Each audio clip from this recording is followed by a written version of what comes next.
This weekend, Kim Jong-un, the leader of North Korea, announced that his country is close to being able to deploy a nuclear weapon on an intercontinental ballistic missile, which would theoretically allow it to strike the mainland of the U.S., something that it's not currently able to do. So, in response to that obviously explosive revelation, our incoming president held a press conference. I'm just joking, he tweeted about it. So anyway, here's what he said. He said, North Korea just stated that it is in the final stages of developing a nuclear weapon capable of reaching parts of the U.S. It won't happen. China has been taking out massive amounts of money and wealth from the U.S. in totally one-sided trade, but it won't help with North Korea. Nice! It's funny, even though it's really sad. So look, this is a serious concern. North Korea has conducted a number of different nuclear tests over the past couple of years. It conducted 2 nuclear tests back in just 2016, in fact, one in January, another in September. Its most powerful yet. It's also tested a string of missiles, both land and sea launch, some of which can be deployed from submarines, which would help get around the range limitations of some of their missiles. North Korea already has an arsenal of short-range Scuds and mid-range Rodong missiles, and some South Korean experts believe that those can be armed with nukes, which would not reach the U.S. clearly, but would allow it to strike some of its regional enemies, including U.S. bases in countries like South Korea and Japan. What's that? You said Rodong missiles. They're still scary, despite the fact that they sound ridiculous. Anyway. Look, I apologize. They've tested a lot of different missiles. Every one of the names is ridiculous, but they are serious. Some South Korean experts also believe that the North can place a nuclear warhead on the more powerful mid-range Musudan missile, which could target Guam about 1,900 miles away. That would be the closest direct territory of the U.S. that they could actually strike. Now, North Korea may deploy a working nuclear-tipped ballistic missile of the intercontinental type that would be able to reach the U.S. by 2020, according to one expert. And look, it's a complicated situation. So in those tweets, Trump is saying that China won't help us. Look, China has helped to some extent in the past. I don't know if he's aware of the fact that their ability to influence North Korea has been eroding over time.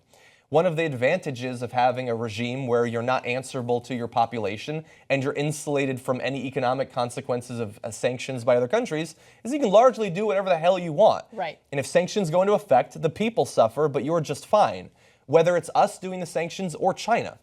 And that's not necessarily a situation that China can directly change.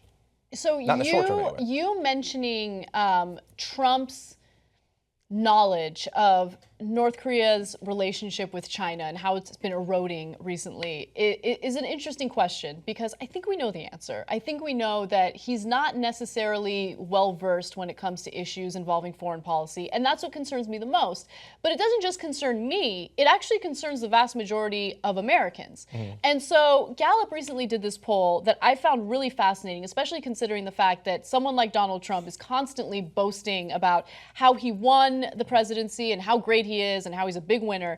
The reality is most Americans don't trust him or don't think that he's responsible enough to deal with these very complex and sensitive issues. Now, obviously, a potential nuclear issue is a sensitive issue, right? Now, I want to give you the results of this Gallup poll because I think they're interesting. Only 44% of Americans said they're confident Trump will avoid major scandals in his administration. 46% said they are confident in Trump's ability to handle an international crisis. 46%, that's less than half. Thankfully, those only happen once a century or so. And 47% said they trust him to use military force wisely. And so people seem to get it to some extent. They get it. And look, if you look at the numbers of other incoming presidents, including Bill Clinton or President Barack Obama, even Bush, the numbers were much higher. And so Americans' faith and trust in Trump is really low, and that's before he's even really done anything policy-wise. So we'll see how this goes. But I worry. I do worry about North Korea. I worry about, some of the ridiculous tweets he put out there regarding amping up nuclear arms. So these are not jokes.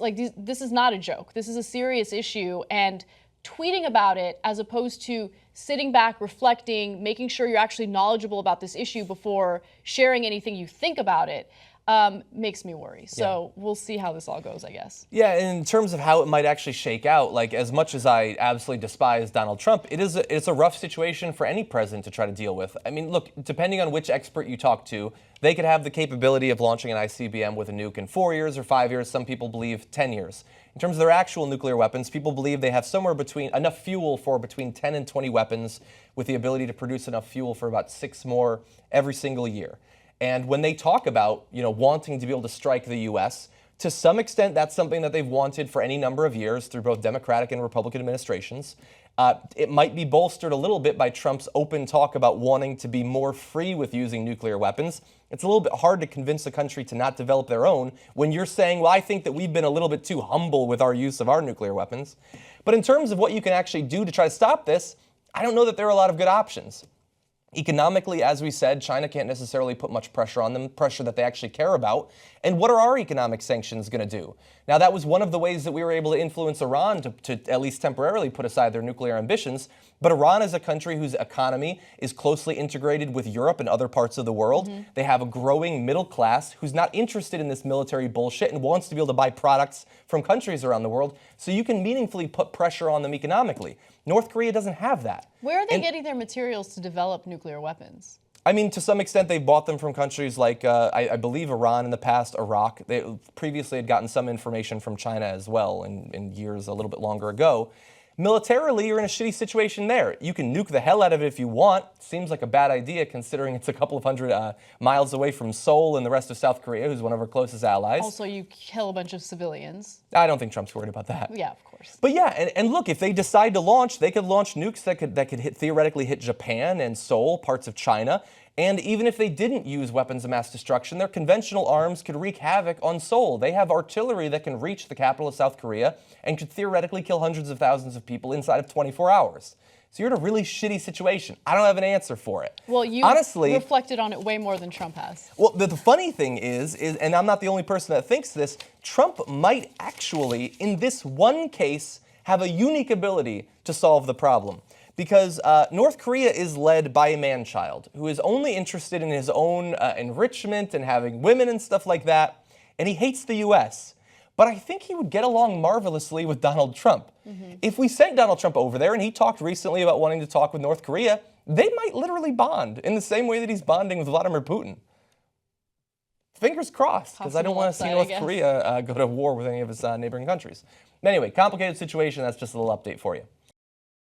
You don't want to sign up for membership? Wrong. You're going to love membership. tytnetwork.com/join.